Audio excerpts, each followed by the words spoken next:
Goraknath was a very, very accomplished yogi. In the whole history of Indian yogic culture, he's a star who stands out in many ways. His guru was Matsyendranath.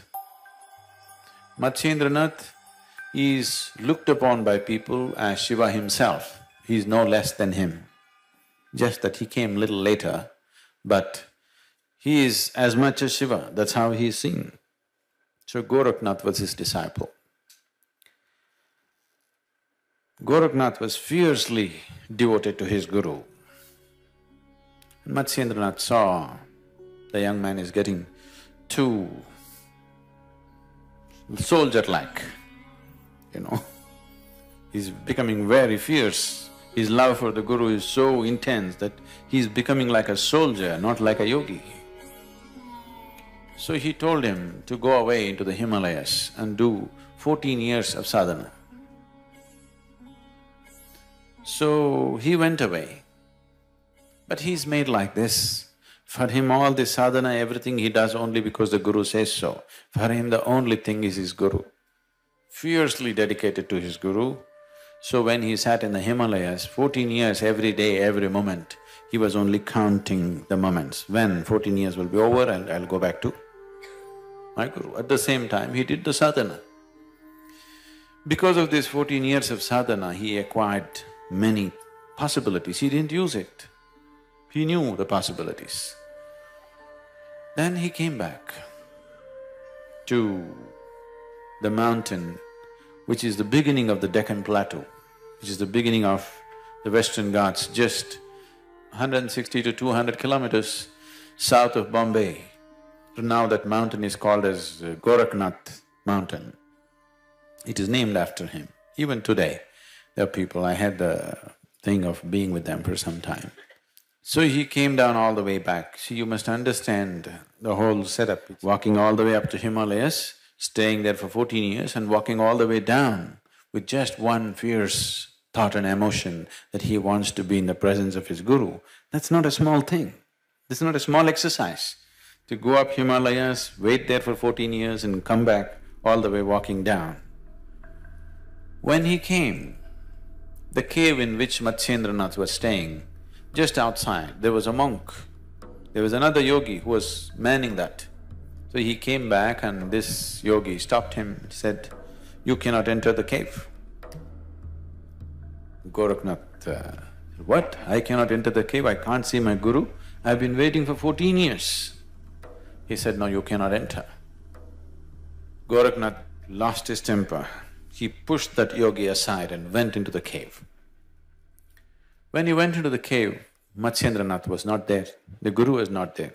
So he became distraught, where is he? So he came out and asked the yogi, "Where is the guru?" He said, "I won't tell you. I told you not to enter the cave. You pushed me aside and went. I will not tell you."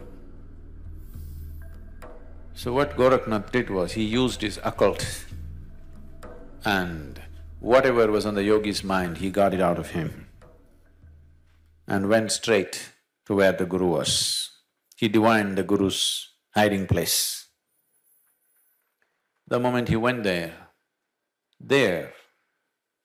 the guru had left instructions with another yogi, saying he needs to go for another 14 years to Himalayas because he misused the sadhana that I gave him.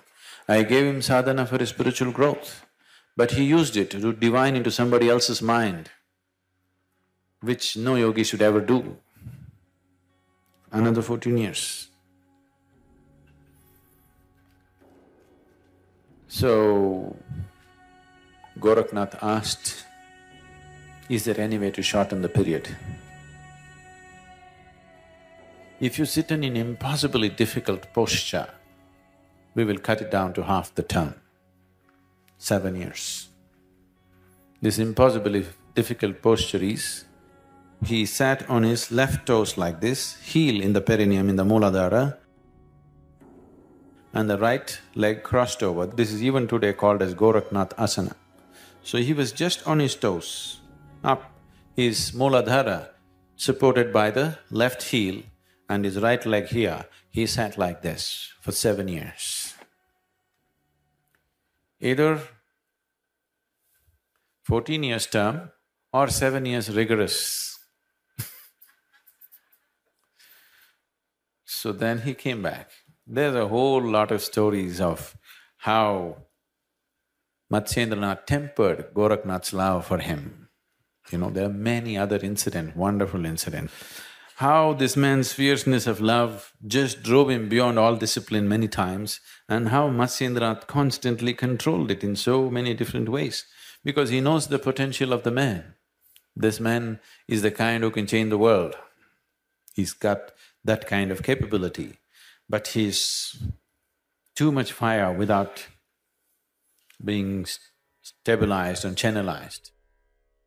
Goraknath went about later on, after the passing of his guru, went about establishing one of the most widespread spiritual movements in India.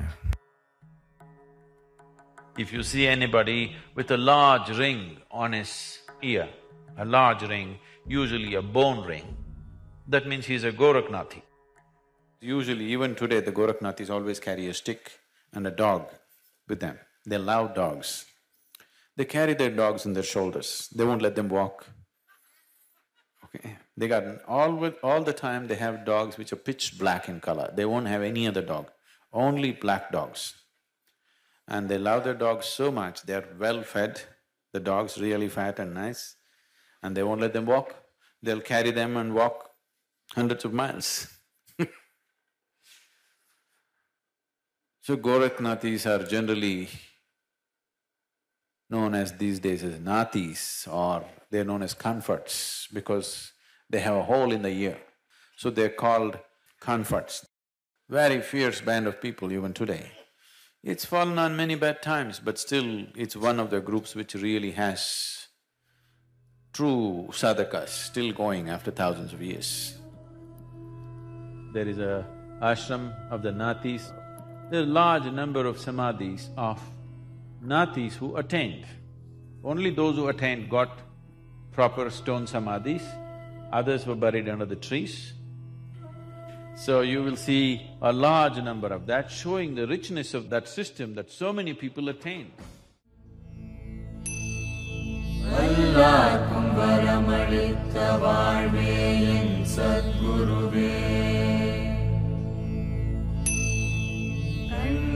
கருத்தே கருத்திலுறும் நற்கணி